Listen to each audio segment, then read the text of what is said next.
আসসালামু আলাইকুম গাইস, কেমন আছেন? আলহামদুলিল্লাহ আমি ভালো আছি। তো আজ নকশি পিঠা বানিয়েছি। এখানে আমি 2.5 কেজি চাউলের নকশি পিঠা বানিয়েছি।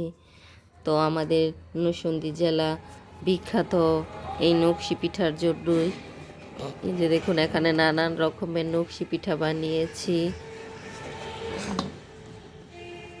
কয়েক রকমের ডিজাইন। গুল পিঠা আছে, ফুলকড়া পিঠা, আবার রয়েছে জাম পাতা পিঠা। তো এখন এগুলো আমি ডামে সংরক্ষণ করে রাখবো, আর দেখবো 2.5 কেজি চাউল দিয়ে কয়টা পিঠা হয়েছে। আর এখান থেকে বেশ 10-12টা পিঠা খাওয়া হয়েছে।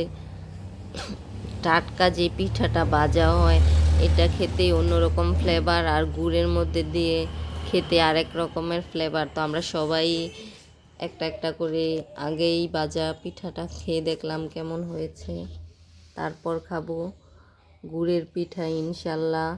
ঈদের 2 দিন আগে সব পিঠাই গুড় দিয়ে ভেজে নিব। তো প্রথমে আমি ডামের তলায় 15টা পিঠা রেখেছি।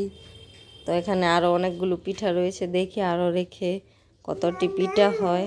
তো গাইস, মোটমাট 63টা পিঠা হয়েছে। এই যে উপরে দেখুন আম পাতা পিঠাগুলো রয়েছে। তো কমেন্টে জানাবেন আপনারা আমার পিঠাগুলো কেমন হয়েছে। আমি কিন্তু শুধু নকশি পিঠা নয়, আমি আরও রং বেরঙের শিরিষ পিঠা, পাতার পিঠা, পয়সা পিঠা সব পিঠাই বানিয়েছি। তো যখন ভাজা হবে তখন সব পিঠার ভিডিও পাবেন ইনশাল্লাহ।